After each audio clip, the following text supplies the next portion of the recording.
ഇന്ത്യയില് Graham stain എന്ന് പറയുന്ന ആഫ്രിക്കൻ മിഷണറിയുടെ ഭാര്യ കോടതിയുടെ വിധിയൊക്കെ വന്നു കഴിഞ്ഞപ്പോൾ അവര് പത്രക്കാരോട് പറഞ്ഞു, I can forgive to Dara Singh who burned my husband and 2 children. കോടതി പോലും അത്ഭുതപ്പെട്ടു, എങ്ങനെ ഈ സ്ത്രീക്ക് പറയാൻ സാധിക്കുന്നു. അവർ പറഞ്ഞത്, എൻ്റെ ഭർത്താവ് ഇന്നും ജീവിക്കുന്നുണ്ട്, അതുകൊണ്ട് ഈ മനുഷ്യനോട് ക്ഷമിക്കുവാൻ എനിക്ക് സാധിക്കും. ഹൈന്ദവരായ ന്യായാധിപന്മാരും ജഡ്ജിമാരും ഒക്കെ അത്ഭുതപ്പെടുകയാണ്. ഭർത്താവിനെയും കുഞ്ഞുങ്ങളെയും ചുട്ടുകരിച്ച മനുഷ്യനോട് എനിക്ക് നിന്നോട് വൈരാഗ്യമില്ല, ഞാൻ നിന്നോട് ക്ഷമിച്ചിരിക്കുന്നു എന്ന് സ്നേഹത്തോടെ പറയാൻ സാധിച്ചപ്പോൾ അവരുടെ ജീവിതത്തിൽ യേശുക്രിസ്തു ഉയർത്തെഴുന്നേറ്റു. ആരോടെങ്കിലും നമ്മൾ ക്ഷമിക്കുമ്പോൾ, സ്നേഹിക്കുമ്പോൾ, കരുതുമ്പോൾ നമ്മുടെ ജീവിതത്തിൽ യേശുക്രിസ്തു ഉയർത്തെഴുന്നേറ്റു. നമ്മളത് കാണിക്കാതിരിക്കുമ്പോൾ ഇന്നും യേശുക്രിസ്തു നമ്മുടെ ജീവിതത്തിൽ ക്രൂശിക്കപ്പെട്ടവനായിരിക്കുകയാണ്. അതുകൊണ്ട് യേശുക്രിസ്തുവിൻ്റെ ഈ ജീവൻ, യേശുക്രിസ്തു ജീവിക്കുന്നു എന്നുള്ള വലിയ സുവിശേഷം ലോകരോട് അറിയിക്കുവാൻ നമ്മെ പരമേൽപ്പിച്ചിരിക്കുകയാണ്. നമ്മൾ ക്രിസ്ത്യാനി ആയതുകൊണ്ടോ പള്ളി പോകുന്നത് കൊണ്ടോ മാത്രമല്ല, this is a special gospel. Good news is entrusted to us to proclaim to the world through our words and also through our action, through our attitude. ചിലർക്ക് പെട്ടെന്ന് ഡിപ്രഷനാണ്, ഒരു പ്രത്യാശയുമില്ല. And Mary Magdalene and the disciples, that early in the morning they have great sorrow. Who will remove the big stone? There is thick darkness, tears in her eyes. ഒരുപാട് ഹിൻഡറൻസ് ഉണ്ടായിരുന്നു. പക്ഷേ when she approached the tomb, the big stone was rolled out. ഉരുട്ടി മാറ്റിയിരിക്കുന്നു. എല്ലാം വ്യക്തമായി കാണത്തക്ക വിധത്തിൽ അവർക്ക് വ്യക്തതയോടെ കാണുവാൻ സാധിച്ചു. അതാണ് മരണത്തിനപ്പുറത്തുള്ള പ്രതീക്ഷ, മരണത്തിനപ്പുറത്തുള്ള പ്രത്യാശ. That was the great hope which God has entrusted to us.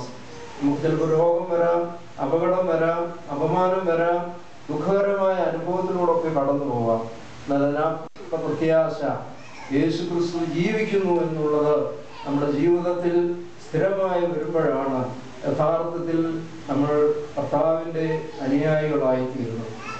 അതുകൊണ്ട് ഈ രണ്ട് വാക്ക്, ഗുഡ് ന്യൂസ്, ഈ ന്യൂസാണ് നമുക്ക് കൊടുക്കാൻ. പക്ഷേ പാശ്ചാത്യ ലോകത്ത് വേറെ ഒരുപാട് ന്യൂസ് ഉണ്ട്. ഇപ്പോൾ ഫോണൊക്കെ, മൊബൈലൊക്കെ ഫ്രീ ആയതുകൊണ്ട് ഓരോ ന്യൂസുകൾ അയക്കുക, SMS അയക്കുക, എഴുത്തെഴുതുന്നതിനേക്കാൾ SMS ഒക്കെ അയക്കാൻ നമ്മളൊക്കെ വളരെ താല്പര്യമുള്ളവരാണ്. We have so many news to propagate, but Jesus has to send this good news to others through your life. നമ്മുടെ ജീവിതം കാണുമ്പോൾ യഥാർത്ഥത്തിൽ ലോകം യേശുക്രിസ്തു ഉയർത്തെഴുന്നേറ്റു എന്ന് മനസ്സിലാക്കുന്നത് നമ്മുടെ ജീവിതത്തിലൂടെയാണ്. പക്ഷേ ഇവിടെ എല്ലാ ശുശ്രൂഷകളും ഒക്കെ കഴിഞ്ഞ് നമ്മുടെ ആളുകൾ വീട്ടിലേക്ക് പോകുമ്പോൾ അവർ പഴയതുപോലെ ജീവിച്ചാൽ, പഴയതുപോലെ പെരുമാറിയാൽ, പഴയതുപോലെ ജീവിക്കുന്നതാൽ യേശുക്രിസ്തു ഇന്നും നമ്മളിൽ ക്രൂശിക്കപ്പെട്ടിരിക്കുകയാണ്. ഉയർത്തെഴുന്നേറ്റ കർത്താവിൻ്റെ ആ സ്പിരിറ്റ്, ആ ആത്മാവ്, ആ ഒരു ചൈതന്യം നമ്മളിലേക്ക് പ്രവേശിക്കുവാനായിട്ട് കഴിയണം. ഞാൻ പുതിയ കൽപ്പന നിങ്ങൾക്ക് തരുന്നു, നിങ്ങൾ പരസ്പരം സ്നേഹിക്കണം. ഇതുവരെ ചെതറിയിരുന്ന ശിഷ്യന്മാര് ഒന്നിച്ചു കൂടുകയാണ്. ആ 12 പേരായിരുന്നു, 500 പേരായിരുന്നു, 3000 പേരായിരുന്നു. ഇരുൾപിടി കൂടാ മെസ്സിഹാതൻ പ്രഭയിൽ ചേർന്ന് നടന്നു. ആ പ്രഭാതത്തിലേക്ക്, ആ പ്രകാശത്തിലേക്ക് ആയിരക്കണക്കിന് ആളുകൾ ചേർന്ന് വലിയൊരു സംഘമായി ആദിമസഭ ശക്തിയോടെ പ്രവർത്തിച്ചത് രാജാക്കന്മാർക്കും അധികാരികൾക്കും ഒക്കെ അത്ഭുതമാണ്. എന്താണ് ഇവരെ ധൈര്യപ്പെടുത്തുന്നത്? അക്ഷരജ്ഞാനമില്ലാത്ത പത്രോസും യോഹന്നാനും ഒക്കെ ആകാശത്തിന് കീഴിൽ ഭൂമിക്ക് മേലിൽ ഈ നാമമല്ലാതെ വേറെ ഒന്നുമില്ല, ഞങ്ങളെ കൊന്നാലും ഈ നാമത്തിന് വേണ്ടി ഞങ്ങൾ ജീവിക്കും എന്ന് പറയുവാൻ അവരെ ലോകത്തെ കീഴ്മേൽ മറിക്കുന്നവരാക്കി തീർത്തത് ഈ ഗുഡ് ന്യൂസ് ആണ്. യേശുക്രിസ്തുവിന്റെ ആ സുവിശേഷം, ഉയർത്തെഴുന്നേറ്റു എന്നുള്ള ആ വാർത്ത നമ്മുടെ ജീവിതത്തിൽ പ്രാവർത്തികമാക്കുവാൻ ഈ ദിവസം നമുക്ക് സാധിക്കണം. നിങ്ങളൊക്കെ ഇവിടെ നിന്ന് നോക്കുമ്പോൾ ഉയർപ്പിന്റെ ഈ ശുശ്രൂഷ വിവിധ നിലയിൽ അവർ കാണുക. അവർ ചിലർ കളർ മാത്രമേ കാണത്തുള്ളൂ, ചിലപ്പോൾ ഈ പാട്ടിന്റെ ചില ട്യൂണുകളുടെ വ്യത്യാസം, അങ്ങനെ പടിയായി പ്രായമാകുമ്പോൾ ഇതിന്റെ വിവിധ തലങ്ങൾ അവർക്ക് മനസ്സിലാകും. ഇപ്പോഴ് ഏറ്റവും ഉയർന്നെന്ന് പറഞ്ഞാലും മനസ്സിലാകാൻ സാധിക്കും. കാരണം അത്രമാത്രം രഹസ്യാത്മകതയുള്ള വലിയൊരു ശുശ്രൂഷയിലാണ് നാം പങ്കെടുക്കുന്നത്. ഓരോ പ്രാവശ്യവും ഇതിന്റെ വിവിധ തലങ്ങളിൽ അത് ദർശിക്കുവാൻ ദൈവം നമ്മെ സഹായിക്കട്ടെ എന്ന് പ്രാർത്ഥിക്കുന്നു. അസമാധാനവും അശാന്തിയും വാഴുന്ന ഈ ലോകത്ത് യാതൊരു പ്രതീക്ഷയുമില്ലാതെ നിരാശപ്പെട്ട് കഴിയുന്നവരുടെ മധ്യത്തിൽ യേശുക്രിസ്തു ഇന്നും ഉയർത്തെഴുന്നേറ്റ് ജീവിക്കുന്നു, അവൻ എൻ്റെ ജീവിതത്തിൽ ജീവിക്കുന്നു എന്ന് പ്രഖ്യാപിക്കുവാനും അത് അനുഭവിക്കുവാനും അത് അനുഭവിച്ച് ലോകത്ത് ഈ സന്തോഷം പ്രദാനം ചെയ്യുവാനുമായിട്ടാണ് ദൈവം നമ്മെ വിളിച്ചിരിക്കുന്നത്. This is the good news which is entrusted to us to send and proclaim to this good news to the world. And we are the beacon of hope. ലോകത്തിൻ്റെ പ്രതീക്ഷയായി ഈ ചെറിയ സമൂഹം രൂപപ്പെടട്ടെ എന്ന് പ്രത്യേകമായിട്ട് പ്രാർത്ഥിക്കുന്നു. അമേരിക്കയിൽ സ്വന്തമായി ആദ്യമായി ദേവാലയം ഉണ്ടായ ഒരു വിഭാഗം ഒരു ഇടവകയാണ്.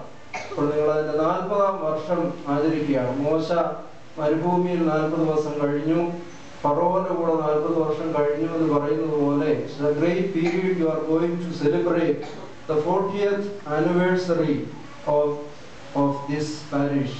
അതെല്ലാ ആശംസകളും ഈ അവസരത്തിൽ നേരുകയാണ്. 40 വർഷം എന്ന് പറയുന്നത് വലിയ കഠിനമായ യാതനയുടെയും പ്രയാസത്തിൻ്റെയും ഒക്കെ കാലഘട്ടമാണ്.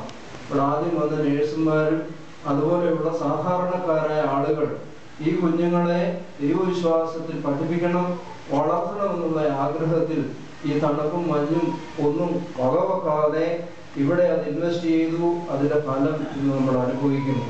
അത് ദൈവത്തിൻ്റെ സന്നിധിയിൽ സ്തോത്രം അർപ്പിക്കുവാൻ നമുക്ക് തയ്യാറാവുകയാണ്. ഇനി ആ ആഘോഷം വരുന്നത് വരെ ഒരു വലിയ ഒരുക്കത്തോടു കൂടി അത് ഈ ലോകത്തോട് നമ്മുടെ പ്രത്യാശയും സന്തോഷവും അറിയിക്കുവാൻ മുഖാന്തരമായി തീരട്ടെ ആ ആഘോഷ പരിപാടികൾ. ദേവാലയമൊക്കെ റിനോവേറ്റ് ചെയ്തു. ഈ ലോകത്തിലെല്ലാം മാറ്റങ്ങൾ വരുന്നുണ്ട്. പക്ഷേ ആളുകൾക്ക് മാത്രം ഒരു മാറ്റവും വരുന്നില്ല. അവർ പഴയ ആളുകളായിട്ട് തന്നെ ഇരിക്കുകയാണെങ്കിൽ ഈ ആഘോഷത്തിന് ഒരു പ്രാധാന്യമോ പ്രയോജനവുമില്ല. ഈ ആഘോഷത്തോടൊപ്പം ദൈവം തന്ന ആ വലിയ കൃപ അനുഭവിക്കുവാൻ ഈ അടുത്ത തലമുറ, I am very happy that the youngsters are, and also the altar boys, they are not boys, they are very keen to assist in the altar. ഇന്നലെ വൈകിട്ട് പോയി കഴിഞ്ഞ് രാവിലെ വന്നപ്പോൾ എല്ലാം യഥാസ്ഥാനത്താക്കിയിരിക്കുന്നു. ഇവരെ ഉത്സാഹത്തോടെ ഇതൊക്കെ ചെയ്യുന്നത് നിങ്ങൾ പ്രായമുള്ളവർ കാണിച്ചിട്ടുള്ളതാണ്. You have entrusted this great tradition to the youngsters, and they are keeping diligently, and they are trying to give this to their next generation. അതാണ് ഈ ദേവാലയം ഇവിടെ സ്ഥാപിച്ചതിൻ്റെ പ്രധാനമായ ഉദ്ദേശം. അത് നമ്മൾ ദൈവസന്നിധിയിൽ നമുക്കത് ദൈവസന്നിധിയിൽ അഭിമാനിക്കുവാൻ വകയുണ്ട്. ആയതുകൊണ്ട് എല്ലാ അനുഗ്രഹങ്ങളും ഈ അവസരത്തിൽ നേരുകയാണ്.